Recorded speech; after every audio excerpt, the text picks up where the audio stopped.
Alors,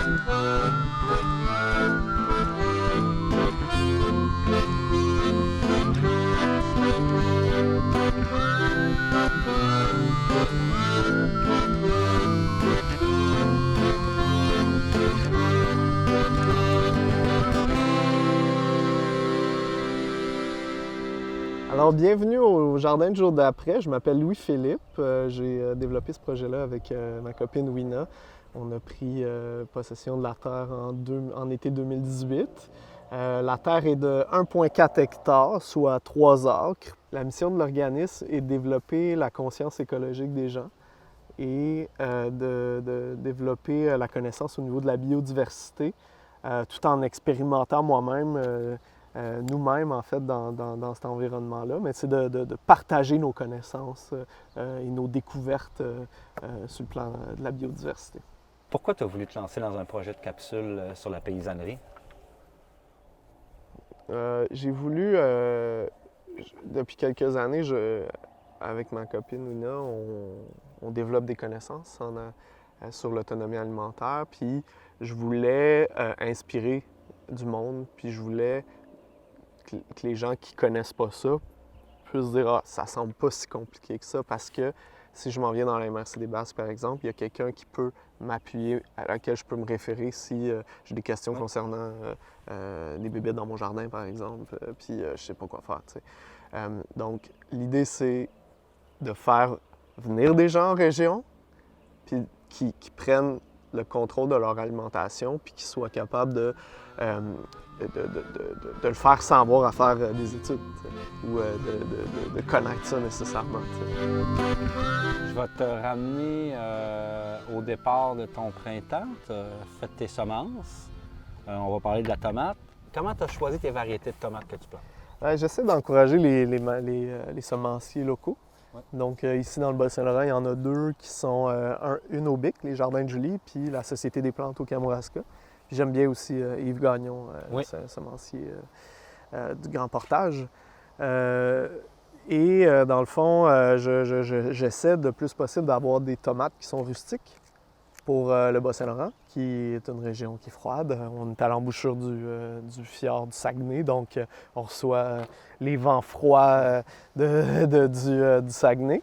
Donc il faut des tomates qui soient adaptées. J'aime bien les 42 jours.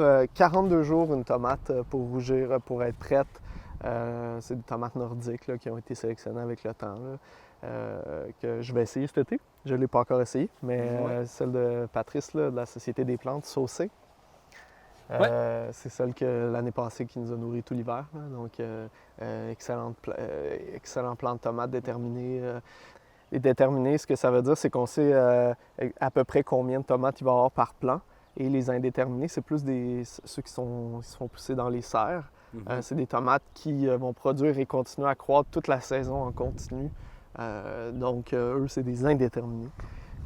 L'idée, c'est que je ne veux pas avoir à m'occuper de tomates en trop. Ouais. Donc, je sais qu'ils sont prêtes à l'automne. Donc, notre manière de fonctionner est vraiment dans une perspective de faire un blitz à l'automne pour l'hiver. Sinon, tu dois continuellement tout l'été. Puis moi, c'est ce qui m'arrive aussi, c'est que tout au long de l'été, j'ai des productions de tomates, puis là, moi, je les congèle au fur et à mesure. Puis après ça, quand j'en ai déjà de congelés à partir de mi-juillet. Là. Ah ouais. Une nouvelle préoccupation aussi de nos générations qui prennent conscience de la fragilité de la vie, puis que, tu sais, je pense que la génération avant nous s'est beaucoup sacrifiée pour le travail. Ouais. Puis comme, je pense que la nôtre veut prendre le temps de ralentir aussi, là, de comme profiter de la vie. Ouais. Puis je pense que la paysannerie, ça nous offre ce côté-là aussi. Parce que ça va au-delà d'être autonome alimentaire. Il y a un réel plaisir social, environnemental et politique à faire pousser nos propres légumes. Exactement. Et accueillir. Les échanges que ça amène, les échanges de connaissances, les échanges de récoltes. Ce qui est cool avec ce que je rêve de mettre en place, puis je pense que ça a déjà été fait ici dans les Basques, là, mais un échange de voyons, une fête des récoltes, Ouais, finalement, ouais. où on arrive avec des pots maçons de sauce à spag différentes qu'on a faites, puis on s'échange des sauces à spag, ce qui fait en sorte que comme t'as pas juste ta sauce, tes 32 litres de sauce à spag pour l'hiver, t'as la celle des autres, puis comme tu peux, tu sais, Ouais. ça peut être un réel plaisir là, puis d'échanger ce que tu produis pas. Tu sais, moi, j'ai pas de ruche, j'aimerais ça avoir du miel contre de l'ail, par exemple. Ouais. Ben, si tout le monde faisait un petit peu toute sa part pour faire pousser, ça enlèverait justement un poids sur le système alimentaire mondial qui fait qu'on a besoin de faire venir des choses à l'extérieur parce qu'on ne le fait pas faire ici. Là. La chronique de la régine, je vous présente un outil horticole que j'affectionne particulièrement. Il s'agit de la grelinette. Elle permet d'aérer le sol afin d'activer la décomposition du sol avec les bactéries qui sont aérobiques, c'est-à-dire qui ont besoin d'oxygène pour s'activer, décomposer la matière organique pour la rendre accessible pour la plante. Donc, elle permet d'accélérer l'activité biologique dans le sol. Il faut tenir la fourche debout, l'enfoncer bien dans le sol et soulever un peu la terre afin de créer des espaces d'aération. En mettant son poids, ça permet aux dents de se renfoncer plus profondément, donc avoir un meilleur aération là, en profondeur. Tu as amendé ta terre? Avec quoi tu as amendé? Alors l'amendement, moi, ça fait 2 ans qu'on cultive ici.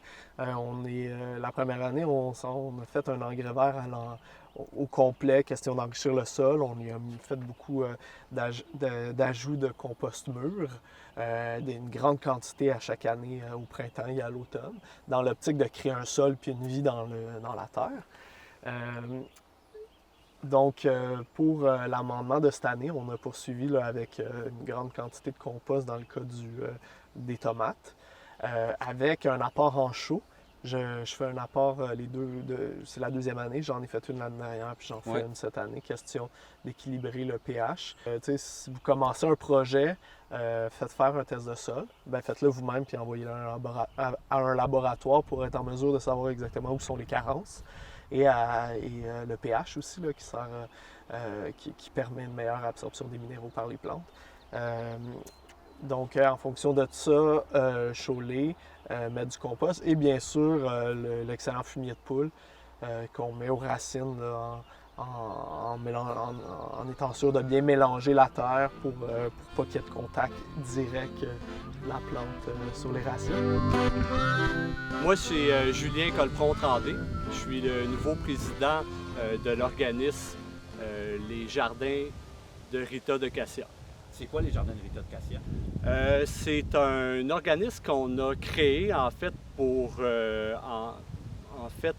promouvoir l'autosuffisance alimentaire dans notre village, mais aussi d'un point de vue régional, là, dans le mouvement qu'il y a présentement au Québec là, de se nourrir bien et localement. Fait qu'on a créé cet organisme-là pour en premier lieu commencer un jardin d'un point de vue local au sein du village, en fait. C'est un jardin qui est au cœur du village, à côté de l'église, derrière l'école. Puis, c'est ça, c'est la 2e année uniquement qu'on produit dans ce jardin-là, là, mais il y a d'autres buts après ça à l'organisme, là, de développer un terrain qui appartient à la municipalité actuellement, là, mais qu'on pourrait avoir plein d'autres projets là, au cœur de ce terrain-là. Là. Comme même on parlait de peut-être un mini-quartier de petites maisons où il y a plein de choses, là, mais d'un point de vue toujours dans le but de promouvoir l'autosuffisance alimentaire. Qu'est-ce qu'on devrait retenir pour faire des semences? Que ça soit quelque chose qu'on fait à tous les années ou que ce soit notre première fois? Je dirais de diversifier la production. Dans les 200 dernières années, il y a beaucoup de variétés de semences qui ont disparu. Je pense entre autres aux tomates. Donc, essayez de conserver. Faites des échanges de tomates, c'est-à-dire de semences de tomates, pour se faire connaître des nouvelles variétés pour continuer à propager la diversité là, sur notre territoire.